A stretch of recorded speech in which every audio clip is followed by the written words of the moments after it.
tell the House that when Parliament returns from recess in the week commencing the 22nd of February, subject to the full agreement of the House, Mr. Speaker, we intend to set out the results of that review and publish our plan for taking the country out of lockdown.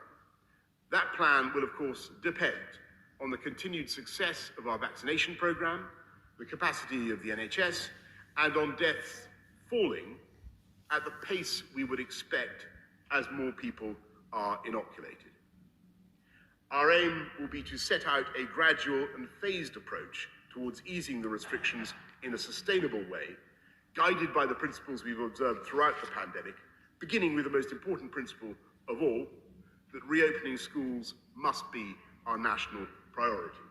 And the first sign of normality beginning to return should be pupils going back to their classrooms.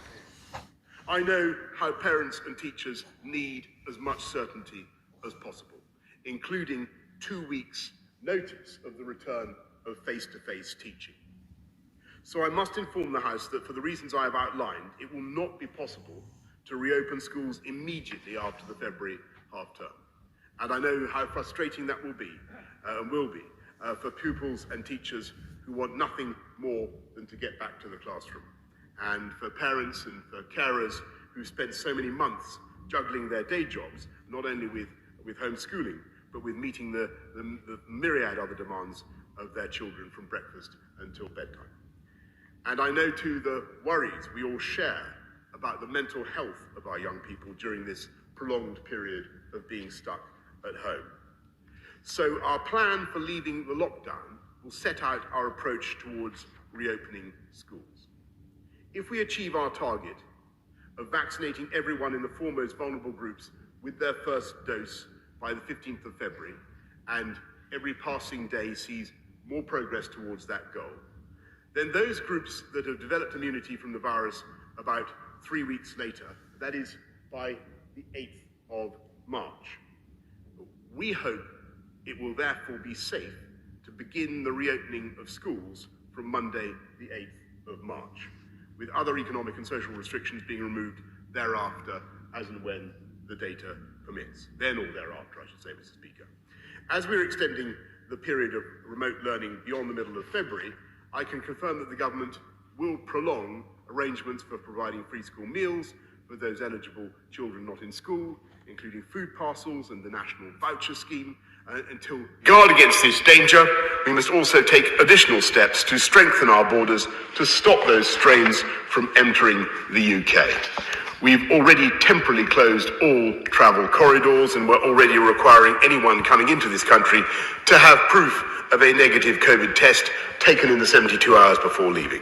They must also complete a passenger locator form, which must be checked before they board and then quarantine on arrival for 10 days.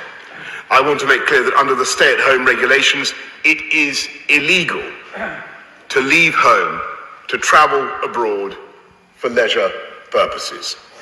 And we will enforce this at ports and airports by asking people why they are leaving and instructing them to return home if they do not have a valid reason to travel. We have also banned all travel from 22 countries where there is a risk of known variants, including South Africa, Portugal, and South American nations. And in order to reduce the risk posed by UK nationals and residents returning home from these countries, I can announce that we will require all such arrivals who cannot be refused entry to isolate in government-provided accommodation, such as hotels, for 10 days without exception. They will be met at the airport and transported directly into quarantine. The Department for Health and Social Care is working to establish these facilities as quickly as possible. And my right honourable friend, the Home Secretary, will set out the details of our plans in her statement shortly. So countries on the map above are those who are placed under present protocol to be in the hospital, in the hotels once they come into the UK. So do take note if your country is among them, so you can prepare to pay for your hotel bills when you come to the country before you proceed to your placement in the UK. Also reduce the number of travelling passengers. I do want to emphasise that, because people should simply not be travelling.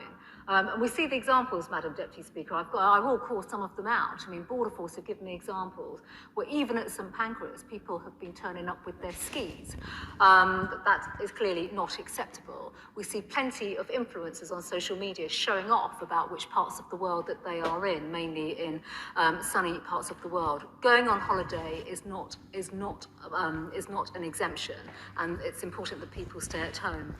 I would just like to say, of course, that with regards to the measures that are being announced today, and also with regards to quarantining, the hotel measures and package in particular, the hotel package that's under discussion right now, clearly, in terms of the application of that and the administration of that, and the Right Honourable Lady speaks about people getting on public transport.